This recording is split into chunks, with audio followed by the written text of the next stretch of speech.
Muy buenas tardes, estimados. Un placer el poder dirigirme hacia ustedes nuevamente el día de hoy. Pues para mí es un gusto el poder hablar nuevamente de temas jurídicos dentro del derecho procesal que son sumamente importantes al momento de un proceso. El día de hoy me gustaría hablar acerca de las competencias, en este caso en el sentido lato y competencia en el sentido estricto. Igualmente abordaremos el tema de las competencias objetivas y competencias subjetivas. Todo esto pues tomado como referencia del libro de la Teoría General del Proceso del profesor Cipriano Gómez Lara. Primeramente, cuando hablamos del sentido lato, pues dice que es un tema de la competencia que no es exclusivamente dentro del derecho procesal, sino que se remite al derecho público. Por lo tanto, en su sentido lato, pues es la competencia que se dirige al ámbito de las esferas del campo, dentro del cual pues un órgano de autoridad puede desempeñar válidamente sus atribuciones y funciones. Ahora, la Constitución establece claramente que nadie puede ser molestado en sus aposentos, ya sea en su hogar, con su familia o en sus posesiones, ¿ya?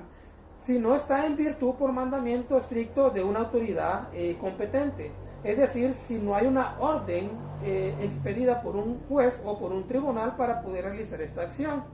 Ahora, esta referencia a la autoridad competente que engloba cualquiera de estos tipos, ya sea de orden legislativo, administrativo o judicial. El gobernado tiene la garantía de que sus actos de molestia deben de ser siempre establecidos o deben siempre haber sido declarados por una autoridad competente, una que debe actuar en ese ámbito o en esa esfera o en ese campo de orden, del cual puede desarrollar válidamente sus atribuciones y funciones. Ahora, cuando hablamos del sentido estricto, pues este se referencia al órgano jurisdiccional, así que la competencia judicial es la que primordialmente nos interesa desde el punto de vista procesal. Ahora, la competencia es en realidad la medida del poder o facultad otorgada a un órgano judicial para entender en un determinado asunto. Ahora, es decir que en el ámbito, en la esfera o en el campo dentro de los cuales un denominado órgano pues jurisdiccional puede ejercer sus funciones. Ahora bien, cuando hablamos de competencia también hablamos de jurisdicción. Pues anteriormente habíamos dicho que habíamos hablado un poco acerca de la jurisdicción, y pues son dos conceptos que muy a menudo suelen ser confundidos por las personas. Esto por la similitud y la estrecha relación íntima que existe entre ambos conceptos. Ahora, cuando hablamos de jurisdicción, pues hablamos que este es una función soberana del Estado, mientras que la competencia es el límite de esa función, es decir, es su ámbito de validez. Ahora, cuando hablamos de jurisdicción, esta tiene dos dimensiones, una objetiva y la otra que es la subjetiva. Cuando hablamos de la competencia objetiva, pues esta se refiere al órgano jurisdiccional con abstracción de quien sea su titular en ese momento, y consiste en el conjunto de normas procesales que distribuyen jerárquicamente entre los diversos órganos judiciales de un mismo orden jurisdiccional.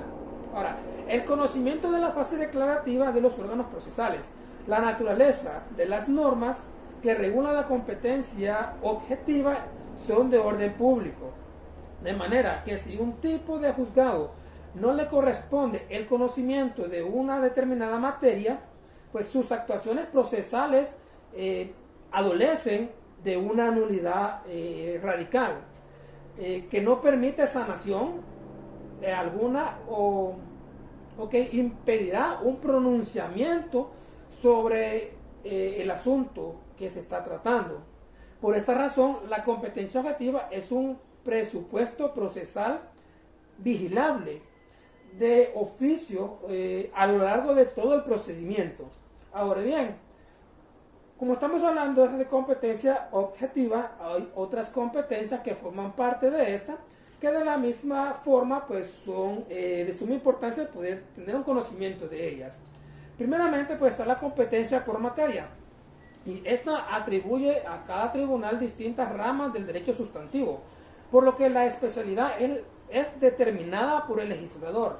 De ahí que los tribunales sean competentes a la especialidad de la materia a la que deben pues, ser sometidos. También tenemos la competencia por grado.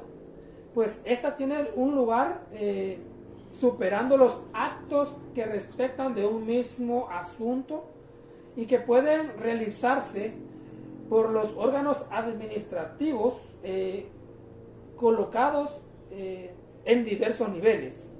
¿Ok? La competencia por territorio. Este es un concepto que abarca actos y mecanismos de disputa económica, social e incluso política, bajo la cual se pueden analizar distintos procesos a nivel territorial. Tenemos también competencia por cuantía o importancia del asunto.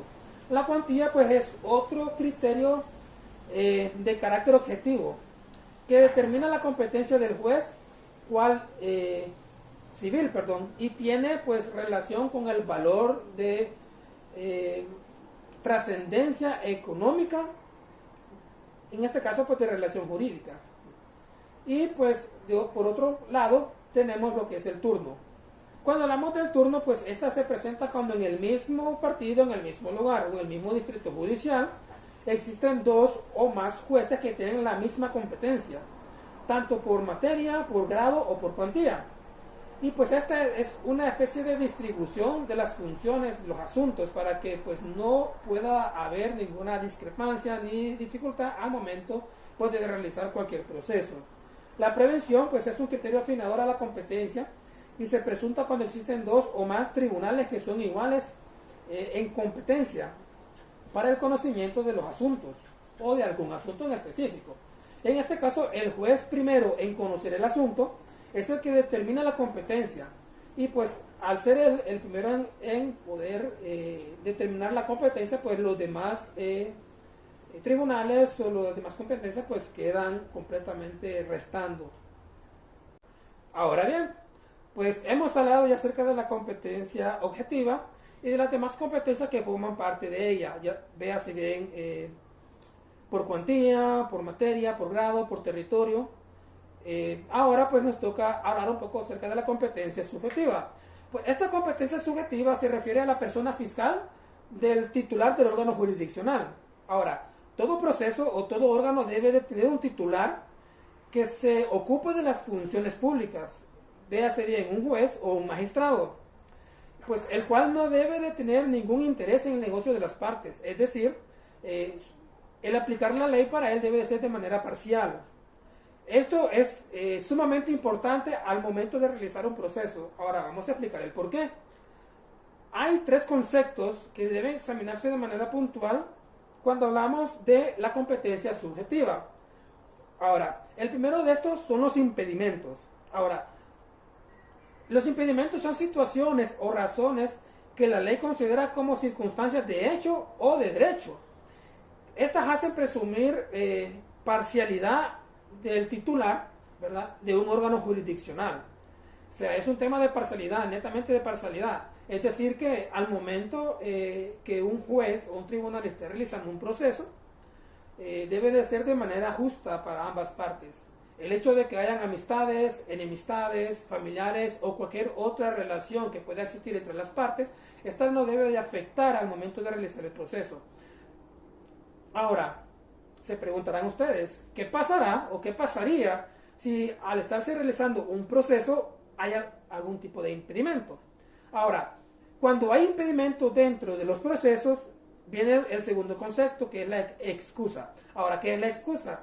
Dice que el juez o el titular, al conocer la existencia de algún impedimento, véase por familiar, por amistad, por enemistad o por cualquier otra razón, pues está obligado por la ley a excusarse, es decir, a dejar de conocer del asunto, ¿verdad? Porque como hablamos anteriormente, el juez o el tribunal, pues su responsabilidad es impartir la justicia de manera parcial para ambas partes, tanto para el imputado como para la víctima.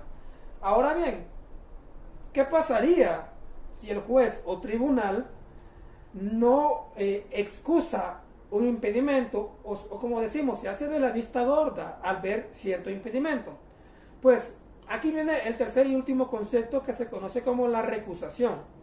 Este sucede cuando el juez no se percata de la existencia de un impedimento o percatándose prevarica de este y no se excusa. Ahora, las partes pueden sentirse hasta cierto momento un poco intimidados o amenazados a este tipo de acción. Entonces, al suceder este impedimento, ellos hacen uso de la recusación. La recusación consiste en un expediente o trámite para que el juez impedido, que no se ha excusado del impedimento, sea separado del conocimiento del asunto o de ese asunto en específico.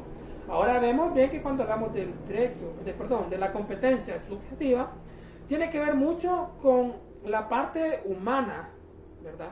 Y la parte creo que más importante dentro del proceso, porque esto abarca la parcialidad que el juez debe tener y la profesionalidad para poder realizar un juicio de manera correcta, ya que ninguna de las partes puede ser beneficiada a menos que la ley así lo estipule, porque ciertamente en un proceso uno es culpable y el otro es inocente, uno es el imputado y claramente la víctima.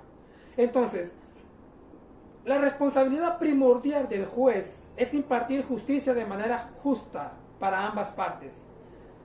Es decir, el imputado recibirá su castigo según y acorde lo estipule la ley, según lo estipula el Código Penal, el Código Procesal o la Constitución de la República, dependiendo el delito que éste haya cometido. Y la víctima pues se ampara dentro de los ordenamientos procesales que el juez o el tribunal estipule.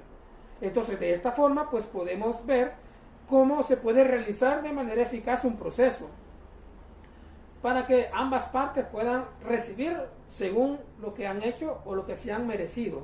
Ahora, es importante poder entender estos conceptos, específicamente para los jueces, magistrados o los tribunales judiciales que realizan procesos a nivel penal o a nivel civil, ya que la no observación de estos conceptos pues puede llevar a una mala praxis dentro del proceso, a lo cual pues la función o la distribución de roles o las leyes no serán aplicadas de manera justa ni para el imputado ni para la víctima. Por lo tanto, pues espero que al poder hablar de las competencias el día de hoy, tanto de manera objetiva como de manera subjetiva, pues este haya sido de su conocimiento, para que podamos conocer un poco más del orden jurídico procesal de nuestro país y cómo opera el derecho procesal dentro de los tribunales y cómo actúan los jueces ante cualquier circunstancia en la que ellos se puedan someter, ya sea en el área civil o en el área penal, ¿verdad? Y pues esperando, como cada vez que me dirijo hacia ustedes, que el conocimiento transmitido pueda ser de su agrado, pero sobre todo de su conocimiento, con el fin de poder mejorar el área procesal judicial en nuestro país. Agradezco su tiempo, deseándoles un feliz día, muchas gracias y tengan una muy feliz tarde.